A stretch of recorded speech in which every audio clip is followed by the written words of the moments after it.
आपल्याला हे सांगायचं आहे की जी नाटकी मंडळी आहे ती उडी पडली।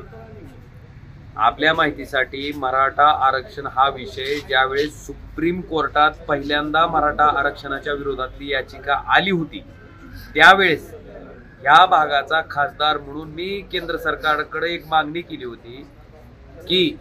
तामिळनाडू राज्यात सुद्धा 50% मर्यादा आरक्षणाची ओलांडल्याच्या नंतर त्या आरक्षणाच्या बाबतीत सुद्धा अशीच याचिका सुप्रीम कोर्टात आली होती, पण त्यावेळेसच्या केंद्र सरकारनं त्या याचिकेच्या अनुषंगानं त्याच्यात लक्ष घालून आणि राज्य सरकारच्या बाजूने ॲफिडेव्हिट देऊन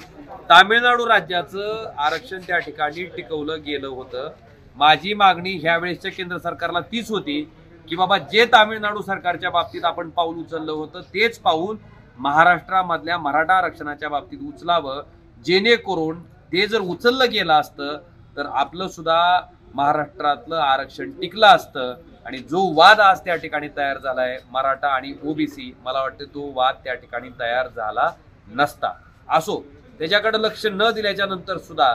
ज्यावेळेस ते आरक्षण रद्द झालं आणि त्याच्यानंतर सुद्धा वारंवार मी केंद्र सरकारकडे विनंती करतोय, मागणी करतोय की 50%ची आरक्षणाची जी मर्यादा आहे ती वाढवायचं काम संसदेनंच करणं अपेक्षित आहे। संसदेतच काय त्या ठिकाणी संवैधानिक दुरुस्ती आणून तो कायदा करणं गरजेचं आहे। मला वाटतं हे 6 वेळेस मांडल्याच्या नंतर सुद्धा केंद्र सरकारनं त्याच्या बाबतीत लक्ष दिलं नाही, म्हणून आता सुद्धा माझी तीच मागणी आहे की हिथं येऊन दिखावा करण्यापेक्षा त्या ठिकाणी केंद्र सरकारला